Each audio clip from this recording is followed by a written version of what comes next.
Evangelho de João, capítulo de número 11, versículo de número 33 em diante. Evangelho de João, capítulo de número 11, versículo de número 33 em diante. Eu vou falar para vocês os versículos que eu vou ler e logo após eu vou passar um pouco do contexto, porque texto sem contexto é pretexto para heresia. Amém, gente? Diz assim: e Jesus, pois, quando a viu chorar, e também chorando os judeus que com ela vinham, moveu-se muito em seu espírito e perturbou-se. E disse: onde o puseste? Disseram-lhe: Senhor, vem e vê. Versículo de número 35. Jesus chorou. Versículo de número 35. Jesus chorou. Você já ouviu falar da passagem de Lázaro? Como Jesus era amigo da família de Lázaro, Marta, Maria e Lázaro. Como elas disseram para Jesus: Jesus, Lázaro, a quem o Senhor ama, está enfermo. Jesus ainda ficou 4 dias no lugar, 3 dias, 4 dias. Quando Jesus chega, 2 dias no lugar. Quando Jesus chega caminho, já tem 4 dias que Lázaro está morto. Esta é a terceira ressurreição de Jesus. A primeira ressurreição de Jesus foi a filha da viúva de Naim. Depois, Tabita, a filha de Jairo. E por fim, Lázaro, porque Lázaro era a ressurreição, provando todo o ministério de Jesus na terra. Logo após a ressurreição de Lázaro, Jesus praticamente já vai ser perseguido para ser morto. E nesta noite, para esta live do terceiro elo desta campanha, a virada, nada é melhor do que trazer aquilo que o Senhor quer para a minha vida e para a sua vida esta noite. Jesus chega na aldeia e a Bíblia diz que Maria e Marta, mas primeiramente Marta ficou em casa sentada, enquanto Marta se jogou aos pés do Senhor e disse: Senhor, se o Senhor estivesse aqui, meu irmão não teria morrido. Você já conhece a história, você vai ver Jesus dizendo para Maria e para Marta e para Maria: Marta, se creres, eu sou a ressurreição e a vida. Eu sou a ressurreição e a vida. Ainda que esteja morto, viverá. Louvado seja o nome do Senhor. Percebe que Jesus, quando chega na aldeia e vê, no versículo de número 33, Jesus viu Marta chorando, Jesus viu os judeus chorando, embora alguns deles que ali estavam eram carpideiras, eram pessoas que eram pagas para chorar. Alguns que estavam ali não estavam nem aí com o sofrimento de Marta, não estavam nem aí com o sofrimento de Maria, estavam ali porque certamente eles queriam ver o que ia acontecer, eles queriam realmente saber de tudo, os mínimos detalhes, não porque queria ajudar a família de Marta e a família de Maria, muito pelo contrário, muitos deles estavam ali para observar, para ver qual era o outro passo do que aconteceria logo após a tragédia, logo após, eita meu Deus, estavam ali para poder ver o que aconteceria logo após a morte de Lázaro. Percebe que Marta vai ao encontro de Jesus. Jesus, quando chega na aldeia, quando ele vê Marta chorando, a Bíblia diz que ele moveu-se de íntima compaixão. Se você for ver no grego, isso é um sentimento profundo, é um sentimento de profunda dor e tristeza pelo acontecido com Lázaro. Louvado seja o nome do Senhor. Não porque ele não podia ressuscitar Lázaro, mas porque ele viu os judeus chorando, viu Marta chorando, e o choro dos judeus e o choro de Marta tem diferença. Tem diferença no choro daqueles que verdadeiramente estão chorando para Deus, porque estão sofrendo, porque estão verdadeiramente sentindo a dor, do que o choro dos judeus que estavam ali apenas sendo pagos para chorar.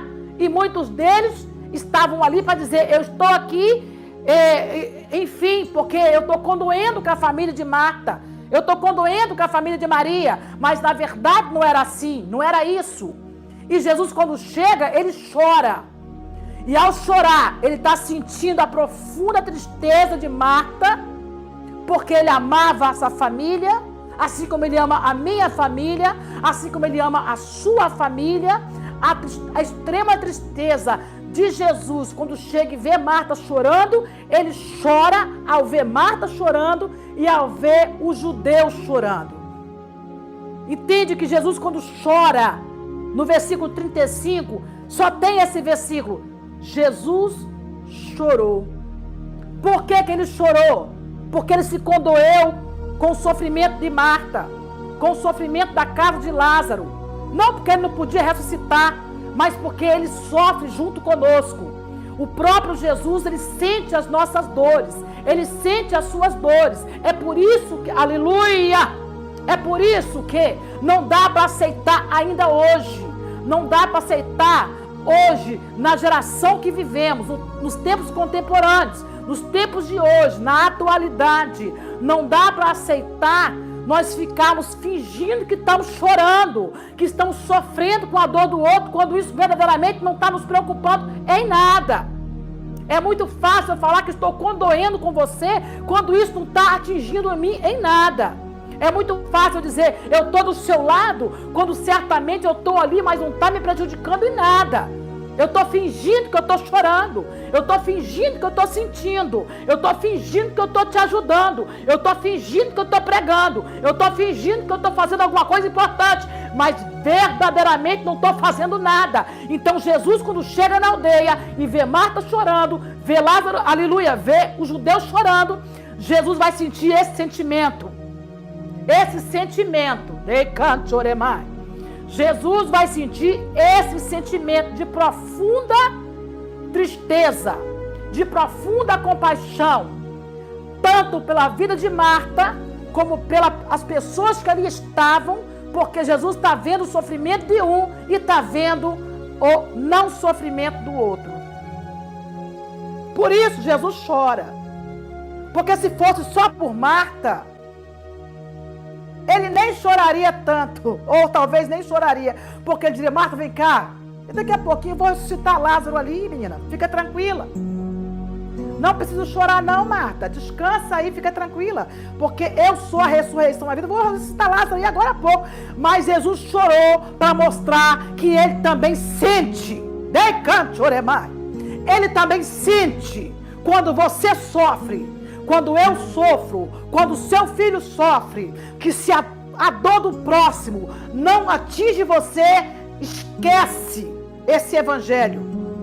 Porque esse é o segundo maior mandamento: amar teu próximo como a ti mesmo. Jesus chorou sentindo a tristeza de Marta e sentindo a indiferença dos judeus.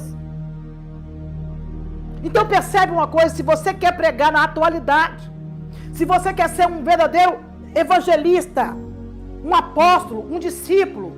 Apóstolo quer dizer enviado, discípulo quer dizer aluno. Se você quer ser tanto uma coisa como outra, nós precisamos entender que esse sentimento de compaixão e de amor ao próximo, como diz 1 Coríntios capítulo de número 13, esse sentimento tem que estar em nós, porque assim como diz a palavra, Paulo ensinando, dizendo que mesmo se falássemos língua estranha, língua dos anjos, ou do céu ou da terra, ou se oferecesse nosso corpo para ser queimado no fogo, de nada seria.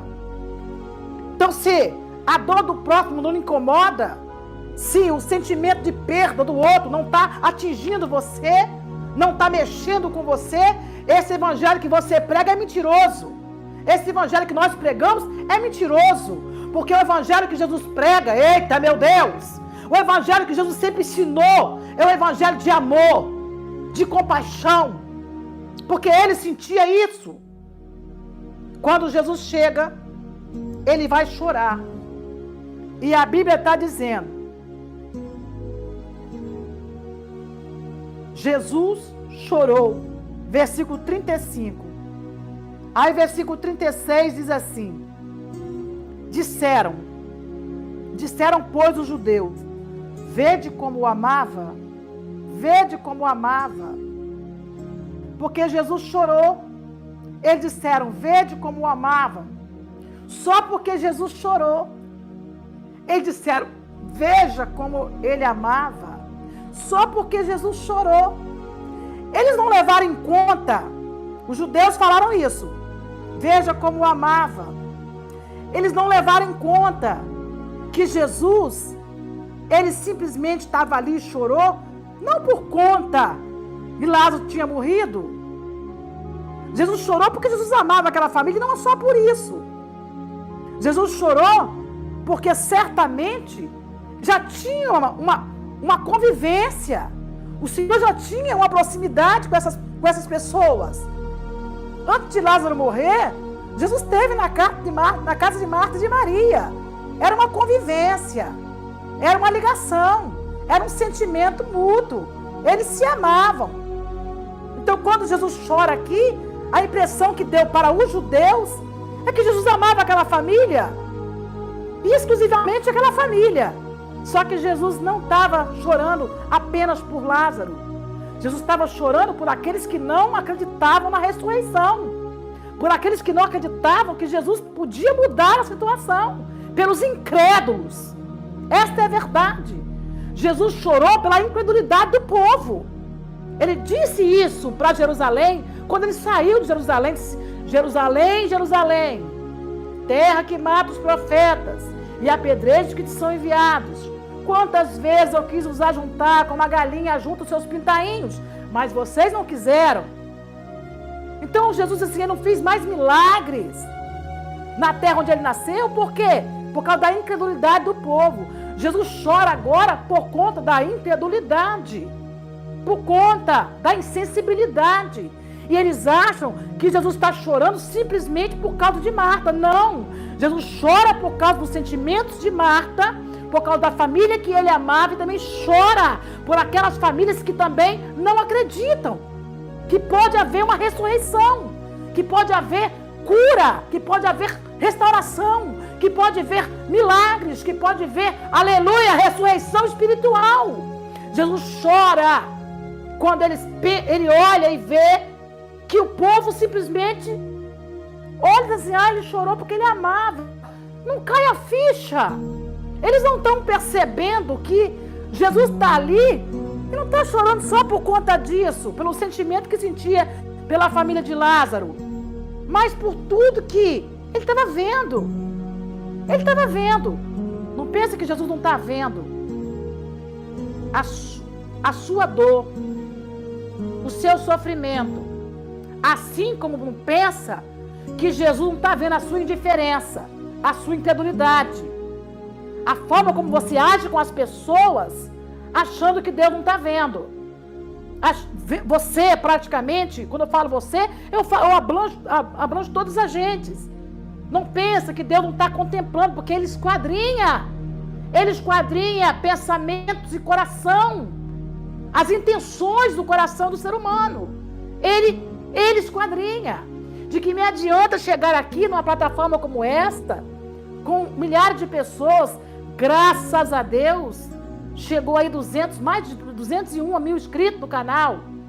Não pensa você que Deus não esquadrinha o pensamento e o coração de quem está aqui do outro lado. Eita Jesus! Porque uma coisa é eu botar aqui uma roupa bonita, arrumar o meu cabelo, aparecer aqui toda suada, acho que eu já estou aqui com o ar-condicionado ligado, e manter uma aparência por muito tempo. Isso não vai funcionar. Então Jesus, quando chora diante de Marta, diante dos judeus, ele está dizendo, se vocês soubessem o que eu estou vendo, se vocês soubessem, se vocês soubessem que daqui a pouquinho vocês vão me matar, Ai, se vocês soubessem que eu estou vendo, que logo após essa ressurreição de Lázaro aqui, eu vou ser perseguido para a morte, para ser levado à cruz do Calvário. Ai, se vocês soubessem o que eu estou vendo. Eita, cheicanturerga. Jesus chorou. Eita, e Jesus está chorando ainda hoje. O Espírito Santo ainda chora. Geme com gemidos inexprimíveis.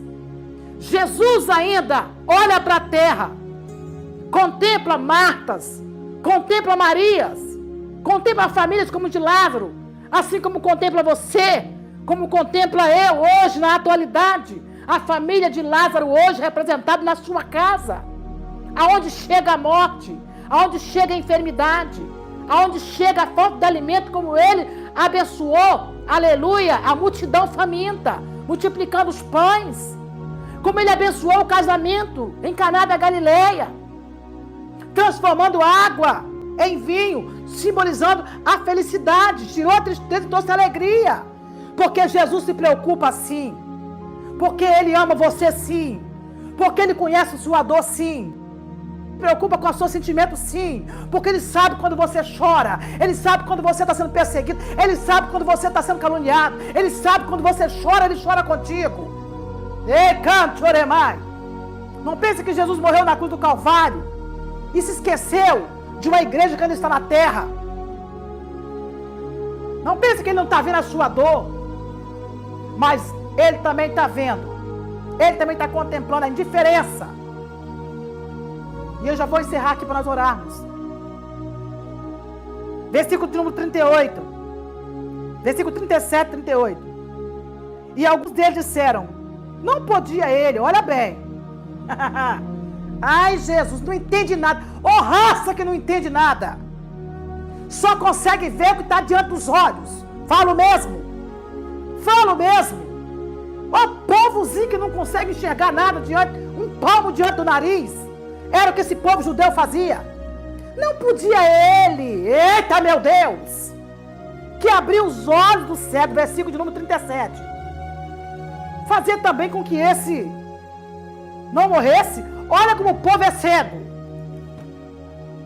Acha que Jesus só pode fazer cura, trazer vista aos cegos e fazer com que esse não morresse. Não podia esse que fez o cego enxergar fazer com que esse não morresse? Ah, povo cego! Não consegue enxergar um palmo diante do nariz, falo mesmo. Não consegue entender as coisas espirituais. Jesus estava ali para fazer uma ressurreição e eles estavam preocupados, dizendo desta forma: não podia esse que abriu os olhos do cego fazer com que ele não morresse? Ou seja, eles não acreditavam que Jesus podia ressuscitar, porque a maioria deles também eram saduceus e não acreditavam na ressurreição. Então para eles era mais fácil que Jesus não deixasse Lázaro morrer do que acreditar que havia ressurreição. Você está entendendo o que Deus está falando? Porque para os incautos, para os que não conhecem a palavra, como diz Oséias, meu povo foi destruído por falta de conhecimento, por não conhecer a palavra. Esses judeus que estavam ali pranteando, perto de Marta, perto de Maria, e está agora dizendo: não podia esse que abriu os olhos do cego não deixar que Lázaro ficasse ou morresse? Não deixasse que Lázaro morresse? Você está entendendo até onde vai a sua fé? Você parou para meditar nessa palavra? Porque foi essa palavra que o Senhor mudou tudo para mim aqui, para trazer hoje, para esse terceiro elo de campanha. O Senhor precisa que você não seja saduceu, que não acredite em ressurreição. O Senhor não quer que você seja uma carpinteira que é pago para chorar, do sentimento do próximo, aparência. Aí eu estou me preocupando, mas no fundo está nem aí. Eu, na minha casa tem alimento, na minha casa tem roupa, eu pago as minhas contas todo mês, eu estou dormindo bem, eu não estou enfermo, a minha família não está enferma, não tem ninguém doente na minha casa, está tudo legal aqui, eu estou comendo do bom do melhor, tem churrasco na minha casa, tem a minha despensa está cheia, a minha geladeira está cheia. Fala, Jesus, pode deixar que eu falo. Carpinteiras pagas para chorar. Lembra lá de Jesus na casa de Jairo? Ele fez sair todo o povo para fora, porque o povo estava chorando lá, pago para chorar. O Senhor diz, sai todo mundo, fica só os discípulos, Pedro, Tiago e João. E quando entra no quarto, chama só os pais da menina e os 3 discípulos. Por quê? Porque o Senhor não precisa de que você demonstre aparência de sofrimento. O Senhor não quer que você demonstre aparência, apenas aparência. Deus quer que você simplesmente tenha o sentimento que Ele sentiu, compaixão. Compaixão. Se você for ler a Bíblia, você vai ver, se não me engano, capítulo 25, logo depois, deixa eu só abrir aqui para confirmar, de Mateus. Já vou orar, gente, se preocupe não, que isso aqui é palavra. É palavra. Mateus capítulo 25, versículo de número 31 em diante. E quando o Filho do Homem vier em sua glória, e todos os santos com ele, os santos anjos com ele, então se assentará no seu trono de sua glória, e todas as nações serão reunidas diante dele, e apartará uns dos outros, como o pastor aparta dos bodes as ovelhas, e porá as ovelhas à sua direita, mas os bodes à esquerda. Então dirá o rei aos que estiverem à sua direita, vinde benditos de meu Pai, possuí por herança o reino que vos está preparado desde a fundação do mundo, porque tive fome e não me deste de comer. Vou ler, sou enjoada. Versículo de número, Mateus capítulo 25, versículo de número 35. Porque tive fome e ele vai dizer, vinde bendito do meu Pai, estão à direita, possui por herança o reino que está preparado desde a fundação do mundo. Versículo 35. Porque tive fome e deste-me de comer, tive sede e deste-me de beber, era estrangeiro e hospedaste-me, estava nu e vestiste-me, adoeci e visitaste-me, estive na prisão e foste me ver. Então os justos lhes responderão dizendo, Senhor, quando te vimos com fome, te demos de comer, ou com sede, te demos de beber? E quando te vimos estrangeiro e te hospedamos, ou nu e te vestimos? E quando te vimos enfermo, ou na prisão, e fomos te ver? Respondendo o rei, lhes dirá, em verdade vos digo, que quando o fizestes a um destes meus pequeninos irmãos, a mim o fizestes. Então dirá também aos que tiverem à sua esquerda, apartai-vos de mim, malditos, para o fogo eterno, preparado para o diabo e os seus anjos, porque tive fome e não me deste de comer. Vou ler, Jesus, pode deixar. Tive sede e não me deste de beber, sendo estrangeiro, não me recolheste, estando nu, não me vestiste, estando enfermo e na prisão, não me visitaste. Então também lhes responderão dizendo, Senhor, quando te vimos com fome, com sede, ou estrangeiro, ou nu, ou enfermo, ou na prisão, e não te servimos? Então lhes responderá dizendo, em verdade vos digo, que quando a um desses pequeninos o não fizestes, não o fizestes a mim. E irão estes para o tormento eterno, mas os justos para a vida eterna. E acabou a conversa. Está entendendo? Quando Jesus chega na aldeia e chora por Marta, ele chora pelos judeus, pela incredulidade, pela aparência de piedade. Se você, pelo amor de Deus, está me assistindo esta noite, se é a primeira vez que chegou aqui, seja bem-vindo. Se está aqui para espiar também, seja bem-vindo. Fica até o final da live. Porque agora são aqui 22h16. 22h16. Vamos começar a orar. Você precisa entender que aquele que abriu os olhos dos cegos, ele não quer apenas que você não fique enfermo, que você não morra, ele quer fazer o milagre da ressurreição. Porque ele próprio disse: eu sou a ressurreição e a vida. Eu sou a ressurreição e a vida. Jesus diz: tirai a pedra, essa é outra mensagem. Mas eu encerro aqui, dizendo que ele chorou e ele chora pela falta de amor que estamos vivendo nesta era contemporânea.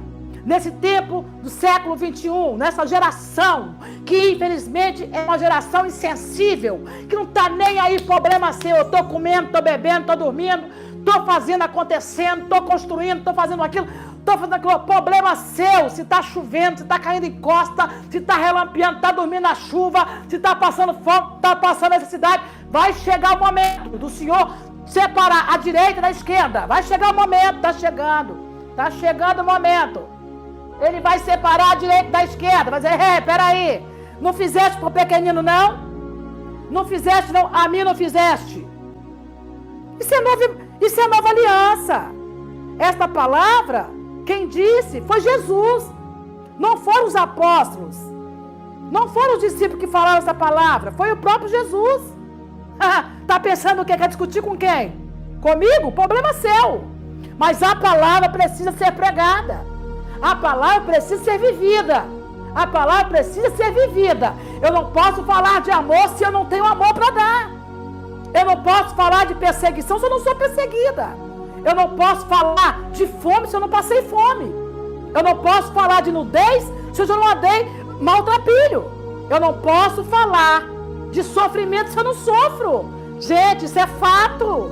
Isto é fato. Eterno e poderoso Deus, Pai, a tua palavra jamais vai deixar de ser pregado aqui no meu canal. Nem que eu gaste 1 hora ministrando, porque o teu povo precisa aprender, precisa saber que as obras e a fé andam junto. Como diz a tua palavra em Tiago, a fé e as obras andam junto. Não adianta falar que tenho fé, mas não tenho obras. A fé e a obra andam junto. Pai, perdoa todos os nossos pecados, pensamento, palavras, por obras. Perdoa nossas fraquezas, somos pobres, pecadores, miseráveis, arrependidos diante do Senhor, somos pó, somos cinza, somos falhos, pecadores, erramos com o nosso próximo, erramos, papai querido, quando nós fazemos vista grossa, erramos como podemos fazer o bem, porque a tua palavra diz: aquele que sabe fazer o bem não faz, ele peca. Pai, vai ter muita surpresa. Ai, meu Deus, se cantore, manda surecanturega. Vai ter muita surpresa, papai. Muita gente vai achar: mas eu estou na mão direita, e papai, apartai-vos de mim, eu não vos conheço. Eu não vos conheço. Muita gente dizendo: eu sou ovelha. E o Senhor vai dizer: apartai-vos de mim, eu não conheço. Eu não conheço. Eu não vos conheço, porque eu tive fome, tive frio, tive nu, tive preso, tive enfermo. Você não fez nada. Fala, Jesus. Pode deixar que eu falo.